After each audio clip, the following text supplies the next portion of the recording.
sexualization of women's bodies has become more and more of an issue in recent years.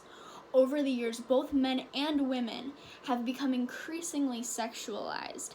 However, women have been sexualized at a disproportionate rate and more often than men.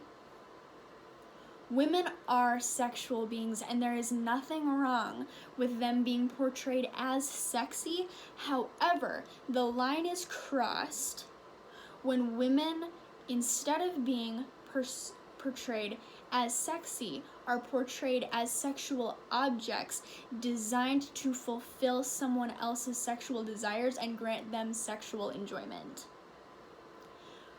Rolling Stone magazine covers were analyzed as an accurate depiction and representation of the way that men and women are typically viewed in pop culture.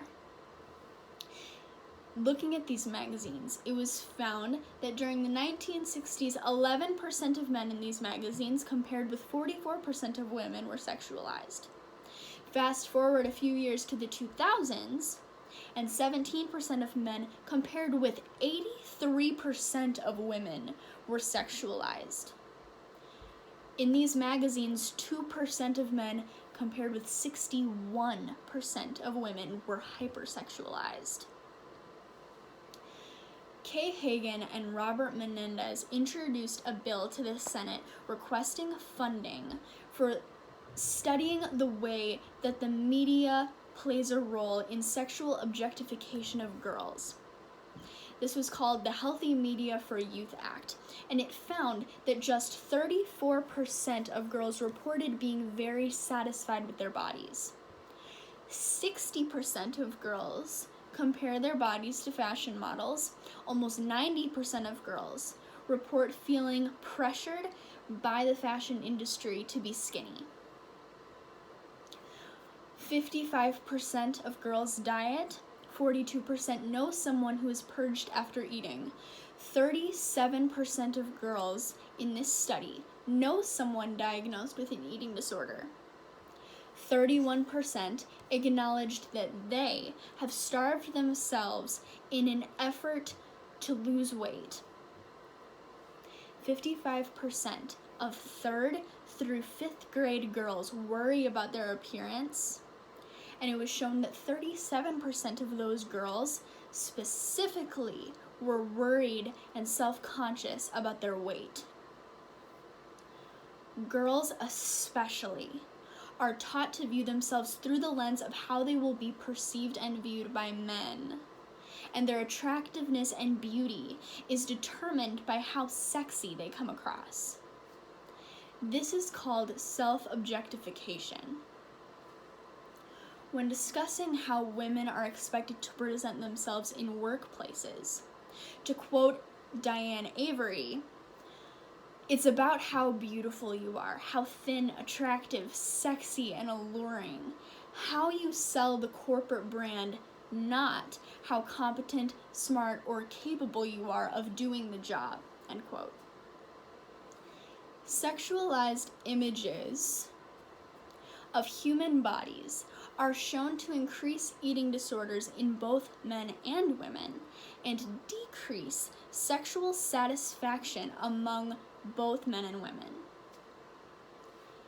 Over-sexualization of the female body is not a woman's issue that men ought to sympathize with, but it is a man's issue that they ought to fight to change.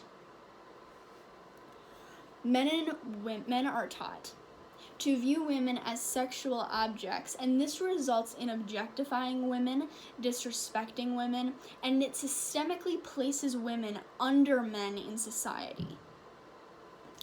In my own experience of being a manager at a local restaurant, I have had countless men address me as baby girl, good looking, talk to me in a simply disrespectful way, and ask to speak to a real manager, aka a man. I have had men grab me by my arm and tell me how fine I'm looking today. I have had bosses look me up and down in the middle of a business discussion and comment on my body. In all of these cases, I was treated as a 5'2", 18-year-old girl, rather than as the guest service manager of a restaurant who had ambition and drive enough to be promoted to manager at such a young age. Because I am a woman, I was not treated in accordance to my position, but in respect to how men perceived my body. Sexualization of women's bodies needs to stop, and men as a whole need to begin to acknowledge that women are their equals, and that a woman's body is no more inherently sexual than a man's. This perception of women stems from patriarchy, and this concept needs to be dismantled if women are to enjoy equal rights and be treated equally in society. A woman's value and beauty are not determined by her sexuality, and her perception of herself ought not hinge on the way that men view her.